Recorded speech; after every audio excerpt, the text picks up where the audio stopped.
Hello, आप सभी का एक बार फिर से मेरे क्लास में स्वागत है। कक्षा 10 के लिए रसायन विज्ञान का चैप्टर था कार्बन और उसके यौगिक, उसमें का दूसरा क्लास है हमारा, जिसमें आज हम पढ़ेंगे कार्बनिक यौगिकों का नामकरण, यानी कार्बनिक यौगिकों का नाम कैसे दिया जाता है। इसमें दो तरह के नाम दिया जाता है, एक निरर्थक होता है और एक IUPAC नामकरण। तो निरर्थक के बारे में यहाँ पे हमें बात नहीं करनी है, हम जानेंगे IUPAC नामकरण के बारे में, यानी कार्बनिक यौगिकों का IUPAC नामकरण क्या होता है। ये आपके लिए महत्वपूर्ण है, यहाँ पे लिखा हुआ वेरी वेरी इंपॉर्टेंट। ये आपके बोर्ड परीक्षा में अवश्य एक दो क्वेश्चन आते हैं। ज़्यादा बड़ा नहीं, वैसे तो ये बड़ा है पर आपके सिलेबस के अनुसार, कक्षा 10 के अनुसार बहुत छोटा सा है। इसको आप बहुत ध्यान से समझिएगा, जितना बताऊँगा उसको ध्यान से आप सुने। देखिए, IUPAC international union of pure and applied chemistry, या केमिस्ट भी होता है यहाँ पे।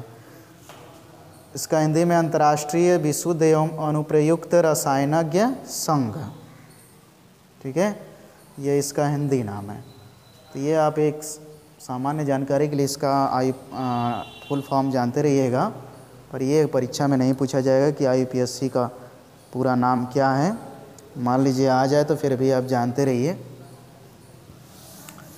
इसको जानने से पहले हमें देखिए, कार्बनिक यौगिक जैसे हमने लिख दिया CH4, ठीक है, C2H6, ठीक, हमने लिख दिया CH3OH या CH3CHO, या फिर हमने लिख दिया C2H5OH। इन सब का IUPAC नाम क्या होगा, ये इसके अंतर्गत हमें जानना है। CH4 का IUPAC नाम क्या होगा, C2H6 का IUPAC नाम क्या होगा। हो सकता है ऐसे ही दे दे और कहे इसका निम्न का IUPAC नाम लिखिए, तो कैसे लिखेंगे आप। देखिए, ये सब कार्बनिक यौगिक हैं, देख रहे हो सब में कार्बन दिखाई दे रहा है।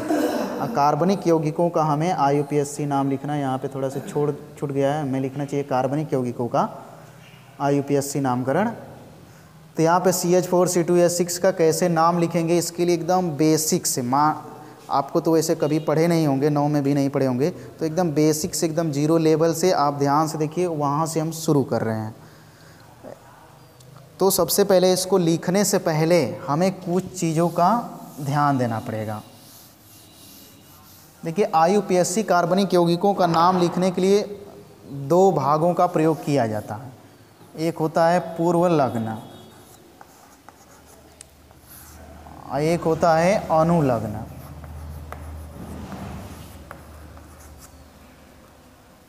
ठीक है, कार्बनिक यौगिकों का दो भाग होता है, एक पूर्व लग्न, एक अनुलग्न होता है। नाम से क्या लग रहा है, देखिए एकदम सिंपल भाषा में, पूर्व मतलब होता है पहले, लग्न का मतलब लगने वाला, ठीक है, पूर्व का मतलब पहले, लग्न मतलब लगने वाला, अनु का मतलब होता है बाद, बाकी आप जो भी जानते हो, लेकिन यहाँ पे बाद में वाला, बाद में लगने वाला, ठीक है। तो सबसे पहले हमें पूर्व लग्न को समझना होगा, ठीक है। पूर्व लग्न क्या होता है, किसी का नाम लिखना पड़ेगा। जैसे मान लो हमने कह दिया, जैसे थोड़ा सा हम बता रहे हैं, आगे चल के आप भी कर लोगे। जैसे इसका होता है कार्बन 1 है तो हम लगाते हैं मेथ, इसका नाम होता है मेथेन। देखिए, ये मेथ जो है ये आपका पूर्व लग्न है, इतना भाग जो है वो पूर्व लग्न है, और जो एन है वह अनुलग्न है। इसी को बोलते हैं कि मतलब कि IUPAC नाम लिखने में दो भागों का प्रयोग किया जाता है, पूर्व लग्न और अनुलग्न, यानी पहले लगने वाला भाग और बाद में लगने वाला भाग। इसको आपको रटना पड़ेगा हर हाल में। देखिए क्या होगा, यहाँ पे लिख देते हैं नंबर ऑफ कार्बन, यानी कार्बन की संख्या। यहाँ पे पूर्व लग्न, प्रीफिक्स बोलते हैं इसको, प्रीफिक्स, कार्बन की संख्या पूर्व लग्न। यदि कार्बन की संख्या 1 है तो वहाँ पे प्रीफिक्स यानी पूर्व लग्न मेथ का प्रयोग करेंगे, ये आपको याद रखना है। यहाँ पे लाइन हम छोड़ रहे हैं इसलिए कि आगे हमें इसका प्रयोग करना पड़ेगा। अगर कार्बन की संख्या 2 है तो हमें एथ का प्रयोग करना पड़ेगा। यदि कार्बन की संख्या 3 है तो प्रोप का प्रयोग करना पड़ेगा। कार्बन की संख्या 4 हो गया तो ब्यूट है, यहाँ पे ब्यूट बट मत पड़िएगा। कार्बन की संख्या यदि 5 रहेगा तो पेंट का प्रयोग करेंगे। यदि कार्बन की संख्या 6 होता है तो हेक्स का प्रयोग करेंगे। कार्बन की संख्या 7 हो जाता है तो हेप्ट का प्रयोग करेंगे। कार्बन की संख्या 8 हो जाता है तो कहाँ गया हेक्स हेप्ट, आक्ट का प्रयोग करेंगे। यदि कार्बन की संख्या 9 हो गया तो नोन का प्रयोग करेंगे। और कार्बन की संख्या 10 हो गया तो डेक का प्रयोग करेंगे। ठीक है, कुछ लोग के मन में आ रहा होगा कि ये लाइन क्यों छोड़ रहे हैं भाई, पहले पूर्व लग्न लगाएंगे, अनुलग्न यहाँ पे आ जाएगा इस जगह पे। आप 10 तक याद रखिए, बहुत है इतना। देखिए कार्बन की संख्या 1 आएगा तो आपको रट लेना है कि जैसे गिनती पढ़ते हो ना 1 2 3 4 5 6 7 8 9 10, वैसे ही आपको रसायन विज्ञान में भी पढ़ लेना है। IUPAC नाम लिखते समय meth, eth, pro, but, pent, hex, hept, oct, non, dec 10 तक, ऐसे करके सारा चीज़ें याद रहेगा। जैसे कार्बन की संख्या 1 हो गया तो आपको हो गया मेथ, कार्बन की संख्या 2 एथ, कार्बन की संख्या 3 प्रोप, कार्बन की संख्या 4 ब्यूट, 5 के लिए pent, hex, hept, oct, non, dec. ये आपको हर हाल में याद होना चाहिए IUPAC नाम लिखते समय। ठीक है, ये आप थोड़ा सा देख लीजिए और याद कर लीजिएगा, अपने कॉपी पे आप नोट भी कर लीजिएगा। इसके बाद हम बात कर लेते हैं अनुलग्न का। यहाँ पे अनुलग्न मिटा देते हैं, आप देख लिए होंगे, एक बार फिर से देख लीजिए। ठीक, चलिए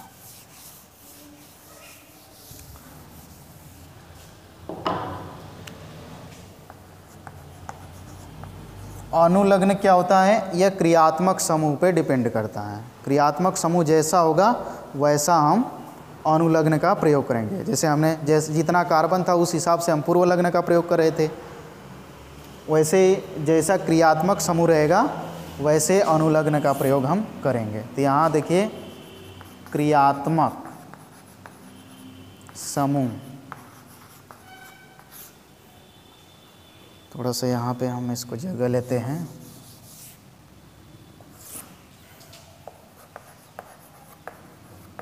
ये आपको रटना पड़ेगा। देखिए जैसे क्रियात्मक समूह में आता है एल्केन, इसका संकेत होता है कि कार्बन और कार्बन के बीच में या अन्य जगह पे सिंगल बॉन्ड आएगा। ठीक है, एल्केन की पहचान है। इसका आगे सामान्य सूत्र लिख देते हैं पे। इसका सूत्र होता है CnH2n+2, जहाँ पे n क्या है, कार्बन की संख्या है, कार्बन की संख्या। ठीक है, देखिए एल्केन को पहचानने का 2 तरीके, या तो आप इस सूत्र से पहचान लेंगे कि ये एल्केन है कि नहीं है, और दूसरा कार्बन कार्बन के बीच में सिंगल बॉन्ड है कि नहीं है। अब देखिए जहाँ n, जैसे मान लो n की जगह पे हम कार्बन की संख्या मान लो 1 रखते हैं। यहाँ पे हम एग्जाम्पल इसी जगह कर लेते हैं एल्केन का। यदि कार्बन की संख्या हम 1 रख दें तो हाइड्रोजन की संख्या कितना हो जाएगा, 1, और इसमें 2 से गुणा करेंगे, 2 1 कम 2 + 2 4, तो यानी कि कार्बन की संख्या 1 हो गया तो हाइड्रोजन की संख्या 4, यानी ये आपका एल्केन हो गया।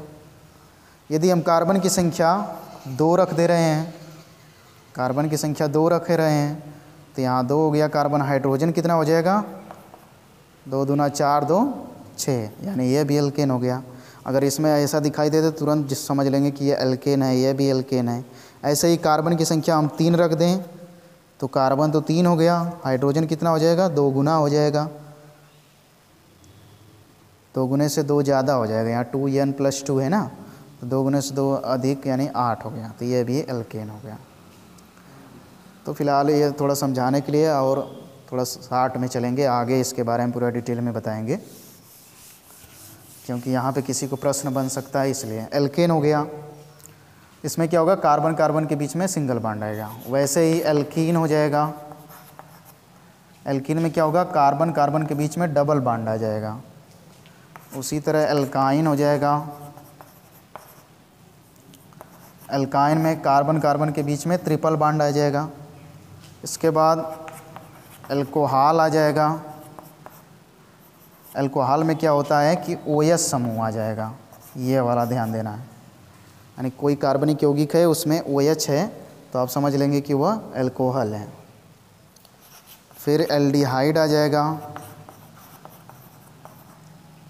एल्डिहाइड में क्या होता है कि जैसे OH आता है वैसे CHO आ जाएगा। ठीक, उसी तरह कीटोन। कीटोन में क्या आ जाता है, यहाँ CO आएगा। यहाँ पे देखिए सिंगल बॉन्ड यहाँ है, सिंगल बॉन्ड यहाँ है, मतलब यहाँ भी कोई कार्बन होगा, यहाँ भी कोई कार्बन होगा। वैसे अगर देखा जाए तो ये इस तरह से रहता है CO। ठीक है, कीटोन आ गया। ऐसे बहुत से हैं, धीरे धीरे जब बताते जाएंगे तो सारी चीज़ें। ईथर आ जाता है, जैसे ईथर, इसका सूत्र होता है ROR। R के बारे में बाद में देखेंगे जब IUPAC नाम बताएंगे तब। अब देखिए अगर क्रियात्मक समूह यदि एल्केन आ जाता है तो हम यहाँ पे एन का प्रयोग कर देंगे। किसका प्रयोग कर देंगे, एन का। यदि एल्कीन आ जाता है तो इन का प्रयोग कर देंगे। यहाँ पे देख रहे हैं ना, ENE, इन का प्रयोग कर देंगे। एल्काइन आ जाता है तो आइन का प्रयोग कर देंगे, INE। एल्कोहल आ जाता है तो आल का प्रयोग कर देंगे, OL। यदि एल्डिहाइड यानी CHO आ जाता है तो किसका प्रयोग कर देंगे, अल का प्रयोग कर देंगे। यदि कीटोन आता है तो यहाँ पे ओन का प्रयोग कर देंगे, और ईथर के लिए बाद में देखेंगे। ठीक है, यहाँ आगे चलेंगे तो अब थोड़ा सा जैसे मान लेते हैं, हमने थोड़ी देर पहले लिखा था CH4। अगर मान लीजिए आपसे IUPAC नाम पूछा जाए इसका कि क्या होगा, तो आप देखोगे कि कार्बन एक है। अगर इसको देखो, चारों हाइड्रोजन को आप जोड़ोगे तो ऐसे जुड़ेगा। देख रहे हो इस कार्बन के यहाँ सिंगल बॉन्ड आ रहा है, हर जगह पे सिंगल बॉन्ड है। खैर कार्बन कार्बन के बीच में नहीं है, पर ये एल्केन है। किस हिसाब से एल्केन है भाई, इस हिसाब से CnH2n+2 के हिसाब से। कार्बन की संख्या 1 तो हाइड्रोजन की संख्या 4 होगा, ये एल्केन है। समझ गए कि एल्केन है। नाम लिखते समय हमें सबसे पहले पूर्व लग्न का प्रयोग करना पड़ेगा। पूर्व मतलब जो पहले लगता है, तो पहले किस पे डिपेंड करेगा, कार्बन की संख्या पे। तो यहाँ कार्बन की संख्या कितना है, 1 है, तो यहाँ पे 1 के लिए आप पूर्व लग्न किसका प्रयोग करते हो, मैथ का प्रयोग करते हो। अब बात करते हैं अनुलग्न कौन सा लगाएंगे भाई, अनुलग्न कौन सा लगाओगे, ये तो एल्केन है ना, तो एल्केन है तो एन तो लगाएंगे, तो अनुलग्न एन लगा दीजिए, ANE। तो ये पूरा पढ़ देंगे तो क्या हो जाएगा, मैथेन। ठीक है, वैसे ये मान लीजिए हमने कह दिया C2H4, या ऐसे लिख देते हैं सिंपल, आपको दिखाई दे, CH2 डबल बॉन्ड CH2, ऐसे हमने लिख दिया। तो आप कहोगे डबल बॉन्ड आ गया, यानी अनुलग्न क्या हुआ, इन हो गया। पर पूर्व लग्न हमें पहले लगाना है, तो पूर्व लग्न कैसे लगाएंगे, सोचोगे क्या, कहोगे भाई कार्बन 1 2 मतलब गिनती बताए थे, मैथ 8, तो लिखोगे तुरंत 8, लिख देंगे 8। कहोगे अब इसके बाद अनुलग्न लगाना, तो डबल बॉन्ड किस में आता है, एल्कीन, यानी इन लगाना पड़ेगा। तो आपने तुरंत ENE जोड़ दिए, एथीन बन गया, सिंपल। ऐसे ही और सारी चीज़ें आएगा। तो आपको इतना फ़िलहाल में रट लेना है हर हाल में कौन कौन सा है। फिर इसके बाद हम चलेंगे, कुछ नियम होगा इसमें, तब IUPAC नाम लिखेंगे। तो एक बार एक नज़र इसको देख लीजिए अब ध्यान से, फिर मिटाते हैं।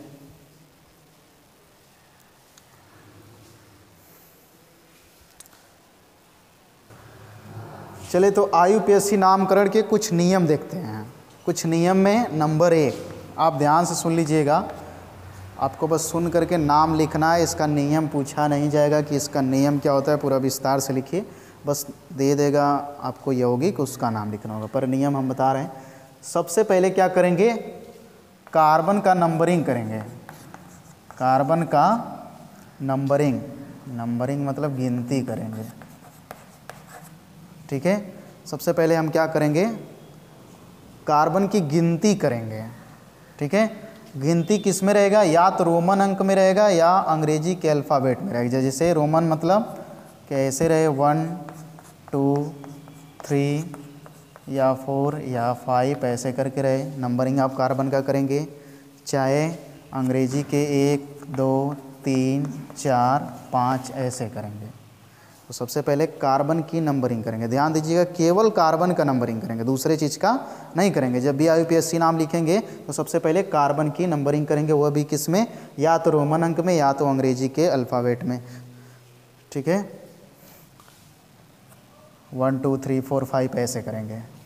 चलिए, अल्फ़ाबेट नहीं होगा, यहाँ गिनती एक तरह से नंबर में करिएगा। अल्फ़ाबेट तो ABCD हो जाएगा ना। फिर नंबर 2 पे लंबी श्रृंखला का चुनाव। लंबी श्रृंखला का चुनाव करना पड़ेगा, यानी आपको लंबी मतलब कार्बन की सबसे लंबी श्रृंखला का चुनाव करना पड़ेगा। जैसे मान लेते हैं हमने लिख दिया यहाँ CH3 CH2 CH CH2 CH2 CH3 CH3, मान लो ऐसे हो गया आपका। तो लंबी श्रृंखला मतलब ज़्यादा से ज़्यादा कार्बन मिले। अगर आप यहाँ से चले हो 1 2 3 4 ऐसे लिख रहे हो, चाहिए इधर से लिख रहे हो 1 2 3 4 ऐसे नंबरिंग कर रहे हो, तो हमें लंबी श्रृंखला का चुनाव करना, मतलब ज़्यादा कार्बन मिले। आप उधर किधर से चलेंगे, कहाँ तक जाएंगे कि लंबी कार्बन की श्रृंखला मिले। आप इधर से चले हो तो 4 मिलना चाहिए, इधर से इधर जाओगे तो भी 4 मिलेगा, पर इधर आओ 1 2 3 4 5 मिला, इधर से चलो 1 2 3 4 5 6 मिला, इधर से 1 2 3 4 5 6 मिला, यानी ज़्यादा जिधर मिलेगा उस दर से हमें नंबरिंग करना पड़ेगा। ठीक है, फिर